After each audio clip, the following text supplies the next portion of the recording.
Wow, wow, thank you.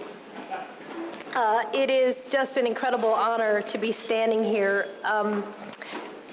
Because face it, normally when they name an award after you, you're dead. So just that in and of itself is a good thing. I am so grateful, and I appreciate the kind words, Dr. Treadwell and Dr. Maupin and Mr. Jones, Mr. Stewart, and Jim Walton. I have recorded what you said for our next negotiation, just so you know.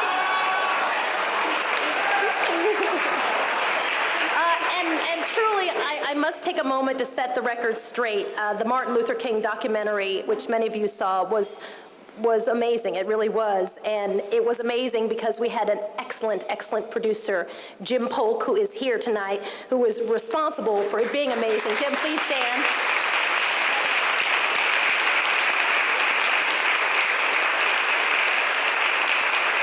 You had a chance to see some of the clips from Children of the Storm, a documentary of which we are so proud.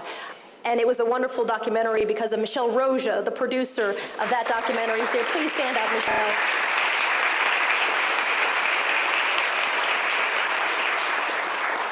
I'm honored, and I'm humbled, and I'm nervous, which never happens, and I'm thrilled.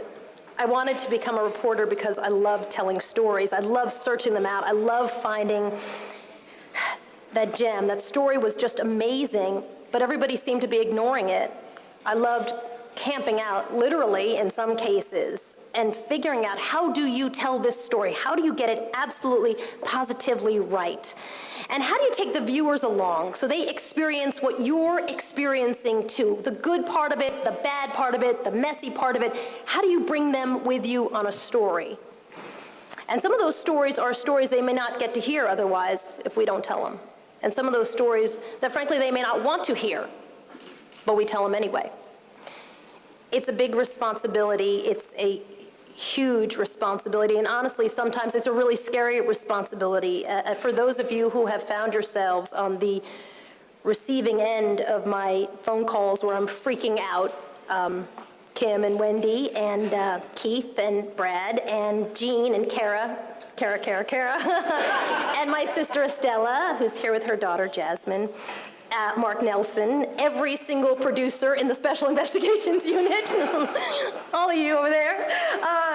You've been on the receiving end of those phone calls, and I am so grateful. I thank you because I know we are trying to get it absolutely, positively right. It is too important to not. I fully understand why people don't want to answer my emails, my innocent little emails that I send in the middle of the night that say, "You up?"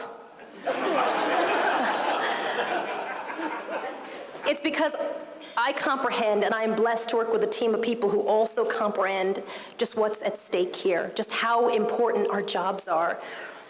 The stories that I get to tell, because CNN supports us going out and telling these stories, searching them out, researching them, and spending a lot of time on them, they have so much at stake in getting them right, in getting them on television, because these are often stories of people who are not heard, whose stories will never get told if we do not tell them. In Hurricane Katrina, where bodies were literally piling up behind us during our live shots, and when the sun would rise, you could see the bodies covered in tarps. In order not to lose people, they would tie them down and then GPS them. So blue tarps would start appearing behind you in your live shot.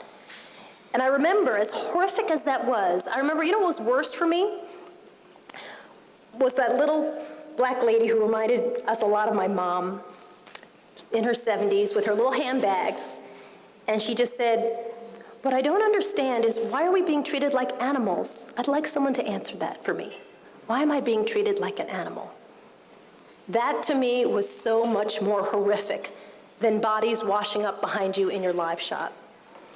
Or the mother who told me how she survived the tsunami when I was in Phuket, and she said she had to pick one of her children to let go because the water came in so fast and so fiercely that you couldn't swim and also have two kids that you were carrying. And so she said, I tried to figure out which child should I let go. Should I hold on to the baby and let go of the 5-year-old, because maybe the 5-year-old could make it on her own and I could carry the baby? Do I hold on to the 5-year-old who's probably more likely to survive and just let go of the baby? And we were in the hospital. I said, "So what did you do?" And she said, well, I let go of the 5-year-old, but I held on to the baby. And we all survived. By a miracle, we all survived. And I said, oh, thank God, thank God. But then she said, my 5-year-old said to me, but Mama, why did you pick me to let go? Why did you choose me to let go? And she said, I wish I had died in that river of water. And I don't know what to do in those circumstances. I don't know what to do but to tell that story and then run around and find more of those stories to tell and just keep telling those stories, because I don't know what else to do. I've been very blessed with very good friends who are here tonight and family members who've been very supportive, and they also push me and they challenge me and they encourage me every day to recommit to the process of getting it right, trying a little bit harder, pushing a little bit more, getting it right. As a journalist, as journalists, it's our job and it's our mission. And I have to tell you, I give a lot of talks to young people, college students. And never, never, never do they say, gee, I really want to know more about J-Lo. And can you tell me more about Britney Spears? And you know, Paris Hilton, what really is happening with her? I will tell you this, what people want to know when you go and you talk to people across this country is, what's going to happen to my home? Will I be able to afford health care and send my kids to college? What's going to happen to my job? What is going to happen with this war? That's what people really want to know. That is really, really what they want to hear us talk about.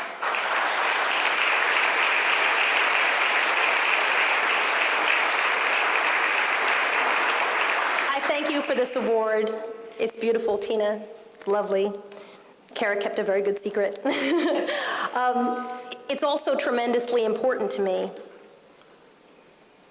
The stories that we need to cover, that don't get covered, are the stories that truly, at the end of the day, are some of the most important to our country and to our world. They don't deserve to be ignored.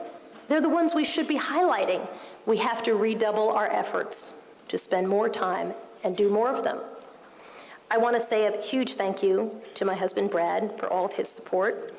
I spent a lot of time on airplanes, and we have 4 small children. I know that sounds like you're home watching them, but you spend a lot of time on airplanes, too. And we spent a lot of time emailing I love you on BlackBerry, which is not that romantic when you think about it. But it's true, I do. And more importantly than that, I appreciate you, and I appreciate your tremendous support. So again, I thank you so much. I am so grateful. Thank you.